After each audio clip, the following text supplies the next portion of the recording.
Hey everyone, welcome to the DH Pickleball Show. My name is Mike Behrens, where every week I'm going to sit down with my man David Henry to talk about his pickleball journey from where he's at to where he wants to go. And he's going to share a lot of tips and tricks that he does to take his game to the next level. And hopefully we can share those with you to hopefully improve your game as well. So in today's episode, we're going to get to know this guy that's in the video with me right now.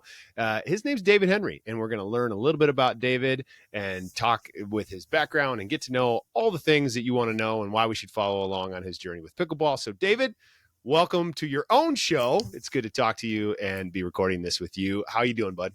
Yeah, I'm doing very well, Mike. Thanks so much for agreeing to do this show with me. I really appreciate it. I think it's going to be fun. I'm excited to kick it off with tonight's first episode. Heck yeah, man. Yeah, I'm pumped to get to know a little bit more of your story. I think I know some of your story, but I really don't know a lot of the background. So I think that's what this episode is going to be about tonight. Just getting to know you so we can find out a little bit about why we should even care about your journey. Because and a lot of people may not care about it. We'll find out, but it'll be fun. Yeah. Okay. So let's start this off and go back and well, let's start off with where you're at right now. You know, the goal of the show is to help people on their mission to be better pickleball players. You're going to share some tips and tricks and stuff, but let's talk about who you are, what you're doing now, and then we'll move into your athletic background and all that kind of stuff. So if you could just share a little bit about who David Henry even is right now. Yeah, absolutely. I mean, first and foremost, most importantly, husband and father. So, you know, I've been married to my best friend in the world, Brandy, for goodness. We just passed 27 years, and together we have two amazing adult children now. So our daughter is 23. She is out of college and has a great virtual sales job. Our son is in the middle of college. He just finished his sophomore year. And so, yeah, I mean, you know, being a husband and father is the greatest joy of my life. But I do also work a corporate gig. So I'm the vice president of analytics for a large digital advertising agency. So that keeps me super busy in the daytime. And then we live in Miamisburg, Ohio. It is a south suburb of Dayton, Ohio. Probably a lot of people have probably heard of Dayton, but if not, Dayton is just about an hour north of Cincinnati. And so that is where we reside. And, you know, for about the last year and a half now, I can add to my description of pickleball player. Nice. That's very cool, man. Very, very good. So, yeah. All right. So let's talk about a little bit about your journey with pickleball, how it got started, but tell me a little bit about how you even got into pickleball. Let's start there. And then maybe we can talk a little bit about your background too, and why pickleball was a good fit. Yeah. Well, absolutely. I mean, I'll just jump right into that as far as like, you know, from the time I was born and, you know, could finally start playing sports and things that, you know, as I got beyond toddler stage, I was just about sports. My mom would always say, like, in summertime, like, you know, the minute the sun would come up, you know, I'd be out there, you know, playing sports, just stuff in the side yard, you know, baseball, football, soccer, just all the stuff with the neighborhood kids. And, you know, that I was fairly good at sports. I loved them, and I just gravitated to them, and specifically sports that required hand-eye coordination. So that was a little bit better there. And so, and again, played all the traditional sports growing up: Little League baseball, soccer. I never played any organized football. Played a lot, you know, in the side yard, and then I played a lot of basketball. That was probably my best sport, my favorite sport. And of course, as luck would have it, my freshman year of high school, I had to have a tonsillectomy right in the fall. Okay. And so that's right when basketball tryouts were. Oh no. Yeah. So I couldn't try out for basketball my freshman year. Sure. And that devastated me. But since I wasn't doing anything that winter, my dad worked at Wright-Patterson Air Force Base, and they had a small tennis club, indoor tennis club at Wright-Pat. And I had played tennis just, on the playground, in the street beside my house. I'd played as a kid, but never super serious. And so I started taking lessons at that tennis club at Wright-Pat and got in like a little ladder league with the other junior players. And I just really, really fell in love with tennis and excelled at it from an early start. And so that's why I decided just to dedicate to playing tennis. And I played 4 years of varsity at high school. Nothing too crazy. My high school was about 200 people. Still, 4 years of varsity and anything, that's pretty good. No, I appreciate that. And the first 2 years were doubles, and then I played singles my junior and senior year. And my best friend all throughout middle school and high school, Nelson, he was always a little bit better than me. So he played first singles and I played second singles. But we were both fortunate that our senior year, we had a really good season as a team and as individuals. Nelson and I were able to make first team all county. And so that was kind of a cool honor for us. And then even though I was nowhere close to playing tennis on a professional level, I still had that dream, sure. that I wanted to. And so the pro that I had been taking lessons from high school, he was the coach at a small community college, junior college here in Dayton.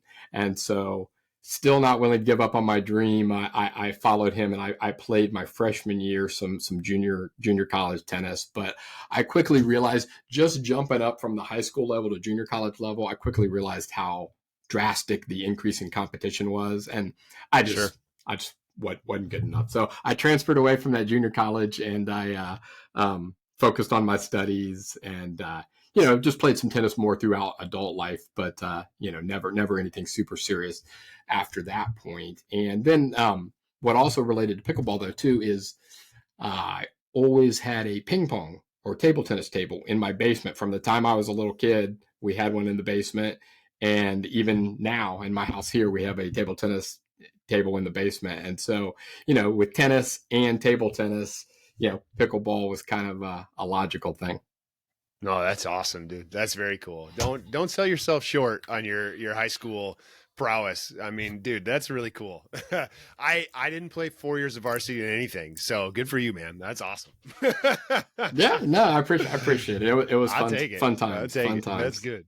Okay, yeah. So tennis is what really kind of got you into that. You got into tennis, and now you've just kind of stuck with that type of play. So where did pickleball come from? I mean, obviously it's just kind of seems like a natural progression, right? But how did you get introduced to it? How did you get started with it? Tell me that whole story. Yeah. Super interesting story, I think, because what happened, it was, so go back to early spring of 21. And so Brandy and I were facing that fall of 21, we were facing being empty nesters for the first time. So our daughter was already off at school, and our son was going to be going off to school. So I'm like, oh, well, I got to be doing something. I need to get back into a sport or a hobby or something to help fill some of this empty nesting time. And sure. Tennis was the logical choice. So like, gonna get back into tennis and start playing. And so I remember being on YouTube and just searching around, like trying to just find like what were some tournaments and what did the level of play look like for like guys 50 plus. I'm 52 right now, and this is what June of 2023. So I was probably a little shy of 50 at that time. But what did the competition look like? What sort of tournaments could I play in? And I don't remember an exact aha moment when I first discovered pickleball, but it was through those searches when I was searching on YouTube for tennis. Mm-hmm. That's when I kept coming across it a little bit, and just intrigued, about what's this pickleball sport. And so I'm like, well, maybe I'll do this instead. And so I was started looking more about pickleball and doing more research, and I'm like, oh, I got this. Yeah, I'm gonna be great at it from the moment I step on the court, and I'm gonna love it. And so what I did is I went out and I bought two of the most expensive paddles you could buy at the time. So go big or go home, man. Absolutely, man. Always. And so I didn't know anything about pickleball at the time, really, but I knew that there was this pro named Tyson McGuffin, who's a big time pro now, but I knew of him, and I knew he played with a paddle from a company called Selkirk. So I'm like, okay, I'm going to buy some Selkirk paddles. And the paddle that they were selling, they were just coming out at the time with their Vanguard Power Series paddle. And it was about a $200 paddle. And that was the most expensive paddle at the time. So I got 2 of those, excited to get them to the house, and got them. And as soon as we got them, my son was still living here. My daughter was home for spring break. So I grabbed the kids and we went to these pickleball courts. They're about 20 minutes away, and got out there and treated it like tennis and just banging the ball around. And it was a windy day, and it was awful. It was absolutely awful. I hated it. It was a dead ball. It was a dead paddle, because again, you got this hard wiffle ball. Then the paddles are dead. It's not like strings on a tennis racket. Sure. And I'm like, I absolutely hate this. So we packed it up and we went home. And then a few days later, I dragged my son. I'm like, let's try it again. So we went to another set of. I mean, you spent $200 on a paddle. You better get out there and play. Absolutely, but wait. And so we went and played, and we're just hitting singles again. We're standing at the baseline, just trying to pound the ball, and it just wasn't fun. And I had a lot of things going on at the time. I had some business trips coming up. My son was graduating, so we were focusing on getting the house ready for his party and stuff. And I'm just like, just screw it. I hate this game. I'm not playing it. So I went home, and I'm like, I'm gonna see if I can recoup some of my $400 investment. So yeah. So my you got 2 paddles. That's right. That's right. Yes, I did. So my daughter, she's good at putting stuff on eBay. So I had her put the paddles on eBay. I got 100 for each paddle, so I was able to recoup half of my investment, and I was done. And so then fast forward to November of 21, and that's when we were in our empty nesting phase, and I was just like, I didn't give it a fair shot. I really need to try to give pickleball a better shot. So what I did is I searched online. I found a local teaching pro. And so he was teaching at an indoor tennis facility about 25 minutes from me. So I scheduled a lesson with him. It was a night before Thanksgiving, I remember, in 2021, and went down there. And, he started teaching me the game the right way. So we started off dinking, and then we started working on our volleys. And he was teaching me how the game was truly supposed to be played, not like tennis. It's completely different from a strategy sort of thing. And fell in love with it that night. Absolutely loved it. And never looked back. Now I will say, when I played that night, because I had sold those expensive paddles, I bought 1 paddle, not 2. I bought 1, and I bought $100 paddle. So I didn't break the bank on it, but absolutely loved it. That's awesome. And knowing you, like I know you, the fact that you were able to wrap your head around how the game is different makes sense that you would fall in love with it now. Totally makes sense. Yeah. Absolutely. I just needed to, get my bullheadedness out of the way and quit treating it like tennis. That's awesome. That's very cool. Okay, so do you still work with that pro? I mean, have you guys stayed working together? Yep, absolutely. His name's Todd Jungling. He is a certified teaching pro here in the Dayton area, and I've probably taken, I don't know, upwards of 10 lessons from him. And just recently, a couple weeks ago, I took a lesson from him, and it's more like, I mean, I guess I like to think the term of lesson is more like a beginner learning. And so with him, it's just more of a drill session, a practice session where he just feeds me ball after ball after ball, and, work on, if he sees any glitches in my stroke mechanics, or, just if I need to do better shot selection, things like that, he points things out. But yeah, it's more like a coach and a practice session, but I absolutely love it. Oh, that's awesome. Okay. All right. So the night before Thanksgiving of 2021, you fell in love with pickleball. Where did you go from there? Like what did you start practicing every week? Did it take you a little bit to get to the point where you were practicing all the time? How did you like dive in? Did you go buy a $400 paddle? Like what happened? I didn't. I bought a second of that $100 paddle. Okay. So I did have 2 of them, but no, it was dead winter of Ohio, and you can't play outside in Ohio, so you play indoor. And so the first thing I did was found a buddy of mine from Northern Ohio who played pickleball, and he was Mhm. just starting as well. And we signed up for a tournament the week between Christmas and New Year's, and I'd never played a formal game of pickleball in my life ever. Just dive right in. Dive right in. Dive right in. It was a men's 3.5 tournament, so the 3.5 levels, like nothing super serious, but good players. And Yeah. we went 0-5 in pool play. Okay. Sure. But it wasn't embarrassing. Like we didn't, we weren't embarrassed out there on the court. We had. I think there was one match where we split games and had to go to a third game with the guys. And they beat us in the third, and then the others we lost in two straight games, 2-11. But yeah, nothing. Nobody blew us off the court to where we were walking out, with our heads hung low.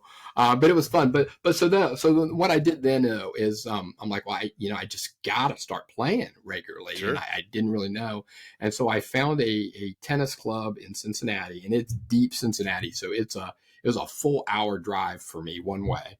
And they had 6 dedicated pickleball courts indoors, which you don't find those too much. Most of the times it's like taped up tennis courts, or lined tennis courts, not dedicated pickleball courts. And so that was really cool to me. And the thing that made me join this club and drive an hour one way was because they had leagues. So I didn't know anybody that played pickleball. And so, for me to just try to, scrounge up my own practice sessions or games just wasn't going to happen. Mm-hmm. And so that's why I joined this league, and I started playing down there 1 to 2 nights a week in the league. And that was kind of how I got started, more on a regular basis to last me through the Ohio winter. Gotcha. So that started after the tournament then? Yeah. That started, The tournament was between Christmas and New Year's, and then that started like the first week of January. Oh, cool. Very cool. You didn't want to give up after going 0-5? No, sir. I was hooked more than ever. That's awesome. Do you still play with your buddy that you played with in that tournament? Yeah. Like I said, he lives about 2, maybe 2.5 hours away, so we don't get to see each other every once in a while. But yeah, we do from time to time. That's cool. That's very cool. Okay. All right. So you're practicing a couple nights a week now, and you're starting to really totally get hooked. When was the next tournament, and how did you fare in your second tournament? Yeah, so the next tournament probably wasn't almost until June, because right when spring was starting in Ohio, I was playing indoors, just some open play at a tennis club, a 5-season tennis club here in Dayton, and I rolled my ankle.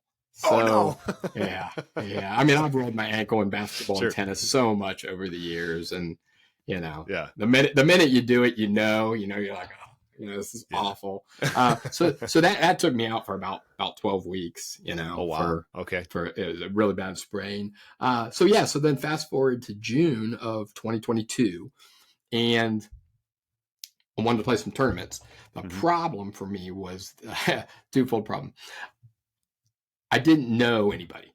So I didn't have a doubles partner. There was nobody, my buddy, he's got young kids and he lives far away. So, we couldn't play that much, but, I didn't really know anybody. So I signed up for singles.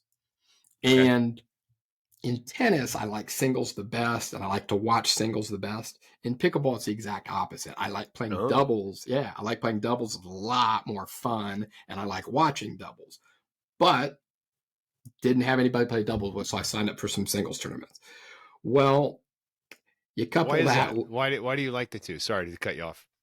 Why do you like doubles better? Like, what is it about doubles on pickleball that you like better than tennis? It's just so much of a faster game, and it seems like there's just a lot more strategy to it.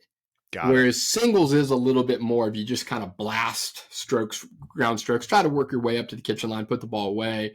It is much more tennis-like, I would say. Whereas doubles is just so much strategy of dinking and working with your partner. And then there's a bunch of fast hands battles at the net and just the speed of the game. It's just exhilarating. Yeah, it makes total sense to me. It makes total sense to me why you like it, dude. That's awesome. Okay. Yeah, all right. Sorry. Yeah. Back to No. Great question. And so combine the fact that I'm coming off a rolled ankle with the fact that I just didn't have that great of conditioning to begin with. I just wasn't in shape. And it it wasn't pretty. I mean, I actually won my very first singles match. It was an APP tournament in Indianapolis. I played men's 50 plus 4.0 level, so up a little bit from the first tournament I played. And I actually won my first match. Okay. And then lost my second, fell into the back draw, and lost a really close one in the back draw. But man, my conditioning was just piss poor. It was awful. And so then I played a couple more singles tournaments because I still really didn't have a partner, and I was just getting beat up left and right in Sure. singles. It wasn't that fun. But then fortunately, midsummer, I met a guy, Andy Mittauer. We actually play a lot of 50 plus together still, but met Andy in the summer, and we kind of connected and liked playing with each other and played fairly well together. So we started playing a few tournaments together throughout the second half of 2022. Uh-huh. And we had a good run. We in the first tournament we played in was I think it was a men's 50 plus 3.5 tournament, and we took bronze medal, so third place. Okay, cool. In that tournament. Then we played another one here in Dayton a couple months after that, or maybe a month or so, and it was just an open age tournament, and it was just advanced. There was no like skill level. It was just advanced open age, and we took silver in that, so we got second place. And then we played a few others throughout the year where we didn't medal at all. And then we played the one that I played the year before when I never played a tournament. I played that exact same tournament between Christmas and New Year's in 2022 with Andy, and we played men's 50 plus 3.5, and we took gold. So redemption. Absolutely. And so that's great. So our progression was pretty cool. So the first time we medaled was bronze, then silver, then gold, and then we played a few since then and haven't medaled, but it's been really fun journey with him. Oh, that's cool. So, and you guys still play together now, right? Yeah. Is he the guy that I've seen you post pictures on your social media with? Probably. Yeah. Yeah. Right. Absolutely. Yep. So we pretty much play the old guy tournaments together. Nothing wrong with that. Okay. All right. So, with getting into pickleball, you've only been at it for a couple of years. It's still relatively a new journey for you, even with your tennis background and Sure. your stuff like that. But you're starting to play in these tournaments. Why are we doing this podcast, I guess? And then why are we, what is your goal here with pickleball? Like, why are we having these conversations? What are we doing here? What do you see kind of getting into the next step of this journey? Yeah. I mean, I love it. Absolutely love it. And I've been playing just better and better and better as I go, and improving. And, may seem crazy if like any of the guys that I play with regularly are watching this, but I want to play senior pro. I want to play, senior in pickleball is 50 plus. And like I said, I'm 52. And, all the APP tournaments and PPA tournaments and major tours, they do have senior pro events. And then there is for the young players, there's something now called Major League Pickleball. It's super exciting. Like there's teams in each city and they play against each other. And so there's something that just launched last weekend. It's the same team format with different cities, but it's called NPL, National Pickleball League, and it is for senior pros. Oh, cool. Okay. So there's tournaments I could play, like senior pro tournaments, and then I could also play in this like senior pro league type of situation. And that's where I want to go. And I think I can get there. Yeah. We'll see. I think with me, it's that I think I have, even though I'm not at that level right now. Sure. I think my ceiling's high enough. Okay. I mean, I have all the shots. Like there's not a shot that I can't hit. I'm good from the forehand side. I'm good from the backhand side. I'm good with the dinks. I'm good with the drives. So there's not a shot that I don't have. I think I just need to work a little bit more on consistency. Okay. and dial that in a little bit, work a little bit on some mental toughness, things of that nature. But yeah, I mean, that's where I want to get. I want to get to senior pro, and I'm a competitive guy, so it's not that I just want to play one senior pro match. That's not it. Like, I want to win a lot Yeah. on the Yeah. senior pro tour, and again, will I get there? The short answer is I don't know, Sure. but I'm going to try. Yeah, no, that's awesome. And I think this documenting of this journey for you will be, regardless of whether you get there or not, which we all hope that you will. I feel pretty confident that you'll get to your goals, because I know Sure. You well enough to know that you're a very driven dude. But regardless, it will be fun to have these conversations and watch you progress over the next several years of your pickleball journey. So I'm pumped for this. I'm excited for us to have these conversations. I'm very excited to see where you're going with your pickleball journey. I do have a quick question about your goal to be a senior pro. Sure. Do you have a general idea of how many tournaments you're going to play? Like, do you have a kind of a plan to get yourself in that category? Yeah, I mean, nothing super concrete at this point. I mean, I'm always looking to play a lot of tournaments around the area, of course, and even travel. So, for example, this coming weekend I'm playing this. It's called a 3 strikes tournament. We don't need to go in the form. It's a kind of a crazy fun format, but playing that this weekend. The following weekend, I'm playing a little charity event at Aces Pickleball in Cincinnati with Andy. And then the weekend after that, we're heading up to 2 hours north to Toledo, Ohio, to play a tournament there. Got another one scheduled in August. And yeah, we'll just keep playing, as much as possible. And now that my conditioning is starting to get a little bit better, I probably am going to look at, adding some more singles back in. So, I started at singles, horrible condition, got my butt kicked, switched to doubles, have loved it. But I probably will, even though I like doubles more, I probably will play some singles in the future. And yeah, it's really just see where I'm going, and just, winning a lot more of these local tournaments, winning a lot of leagues that I'm playing. If I can keep doing that, then I'll be at the point where, I can go try out for National Pickleball League, or, I can, get my rating and ranking high enough to where I can enter a senior pro event. But no real timetable, and, no super concrete plans right now, other than to just keep playing and training, and trying to take things to a higher level. No, I love that, dude. That's great. And do you play every weekend? I mean, it sounds like the next couple weekends you've got something. Do you make that a point to play pickleball pretty much every weekend? Yeah. I mean, in a tournament, obviously you're practicing all the time, but yeah. I mean, probably not every weekend, but probably 1 to 3 a month. And again, it just depends on where the tournaments are, and if my partner or Andy or even other people can play in them, availability, things like that. And I did play last year, though, which was pretty fun. Was able to travel to Indianapolis to play that one.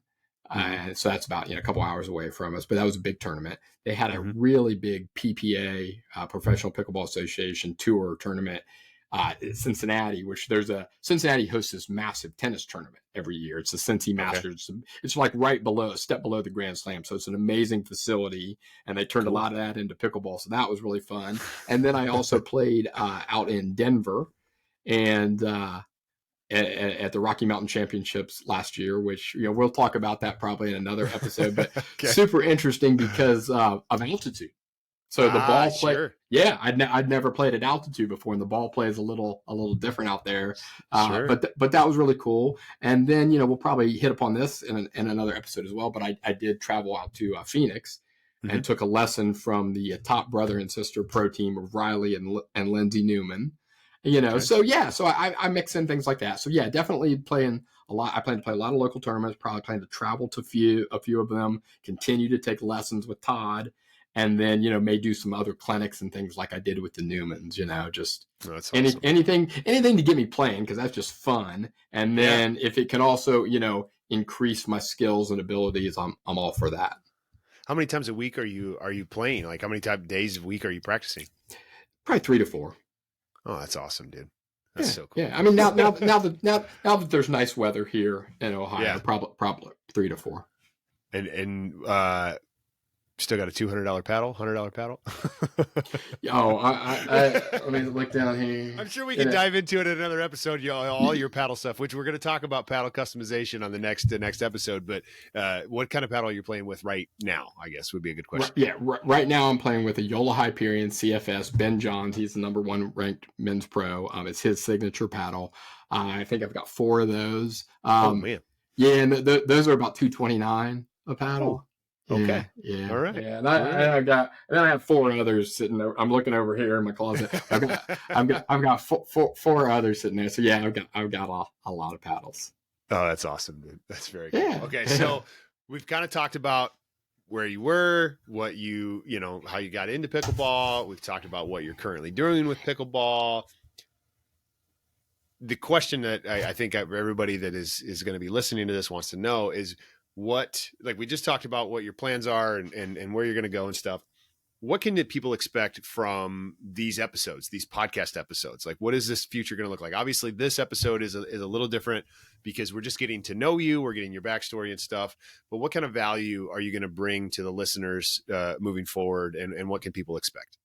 Yeah, absolutely. And I've jotted some notes down, to try to, as we're planning out this show and to see like what are some of the things we're going to talk about. So obviously, as you just mentioned, paddle customization. So I'm a huge proponent of customizing all my paddles to optimize them, to play the exact way that I want to play that suits my game. And so we'll be talking about paddle customization. We'll talk about customizing the grip. Then we'll also talk about things like customizing paddles as far as balance weight and swing weight and twist weight and matching paddles and all kinds of stuff like that. We'll talk about skill development and strategy development. Just like for me as I'm going forward, like what are the things I'm learning and what are the things I'm doing to improve my game from like skill and strategy. Because like I said earlier, like pickleball really is a game of strategy. There's an announcer on the PPA tour. Dave Fleming, I believe is his name. And he always says frequently when he's announcing these pro matches, he says, pickleball is chess, not checkers. And it is really a strategic game. So we'll talk about some stuff like that. I mentioned earlier that I'm starting to get finally my strength and conditioning where it needs to be. And so probably talk about a lot of the stuff I'm doing as far as strength and conditioning work. And then nutrition. I eat really cleanly. And so, I'll probably share some of the things I'm doing there. And then I take like a super elite line of supplements that help me, that perform better on the court, recover and live healthier. So we'll dive into some of those and talk about the things I eat and the supplements I take. And then, I think we'll probably want to dedicate one episode a month to like a monthly results update. So what tournaments or leagues have I played in the last month? How did they go? How did I do? What did I learn from them? Did I take any lessons with Todd during the last month? And if I did, what did we work on and things like that. And then like lesson and clinic reviews, if I take clinics like I did with the Newmans, and we may talk about that one that I took last fall out in Phoenix, tournament and facility reviews. And then I would probably see that, once a month or once every other month or something like that, we'll do a Q&A show. So, cool. Episode 1, we don't have any viewers, yet, but hopefully if we do this thing right, that over time, we do get some people watching and, asking questions. And then, we'll do an episode where we'll just hammer through like questions we're getting, like a rapid fire type of thing. And you ask them, I'll answer them, and we'll go from there. That's exciting. So anybody listening to this, get your questions ready because they will be coming. We will be answering questions about pickleball and on this journey. Just to kind of give everybody a little bit of insight, I'm going to be kind of the host of the show where I talk to David and ask him a bunch of questions. Little secret, I don't know much about pickleball. I've honestly never played pickleball. So this is going to be a learning process for me as well as we have these conversations. And I'm probably going to be asking some maybe questions that some people that are listening probably already know. But deal with it because that's just how all it's going good. to be. Absolutely. Yeah. So, okay. All right. So to wrap up, episode 1 here, we got to know you a little bit. Is there anything that you would like to say, to share with anybody about what's to come? I know you just kind of gave some logistics of what we're going to do, but just to kind of get everybody excited for the next few episodes and what's to come with the DH Pickleball Show. Yeah. Well, episode number 2 is going to be, we're going to focus on, like I said, paddle customization, but specifically the grip, because there's just so much that I do to optimize and customize grip. So that's going to be episode 2, and then we'll move into other things, like I said, like swing weight, twist weight, balance, and weight. We'll move into that maybe in episode 3. But yeah, episode 2 is going to be diving in deep on how I customize my paddles for the grip. I love it. Okay. And so we're going to be posting these episodes weekly. That's going to be the plan for the show. So subscribe to the channel, subscribe on the podcast platforms, and we'll be able to stay up to date with us. But if people want to check in with you and stay up to date with what's going on your journey more consistently than once a week, where can they find you? Where's a good place to catch up with you on social media and stuff? Yeah, absolutely. Well, I mean, the show primarily was out on YouTube. So first and foremost, catch the show on YouTube and subscribe, like you said. I also have my own site where I post, all these shows. It's dhpickleball.com. So David Henry and pickleball are pretty easy to remember. and then it seems like, from a social media standpoint, it seems like the most pickleball activity is on Instagram. And so I have a small but growing presence on Instagram, and the handle there is DH Pickleball as well. I love it. All right. Well, hey, David, we're going to wrap this up right now. So thanks for all the info. It was fun getting to know a little bit more of your story. I hope everybody listening and watching enjoyed the stories and enjoyed listening to David talk about how he invested $400 in paddles and hated the game that he bought the paddles for. So thanks for tuning in this week, everybody. We will see you in the next episode. Check the links in the description for more information to follow David. We'll put all of his social media information and stuff down there. We'll put my contact information down there as well, so that you guys can check in with me. But that's not the important part. The important part is here following along with David. So thank you, everybody, for tuning in this week, and we will see you on the next episode of the DH Pickleball Show. Thanks, Mike. Yes, sir.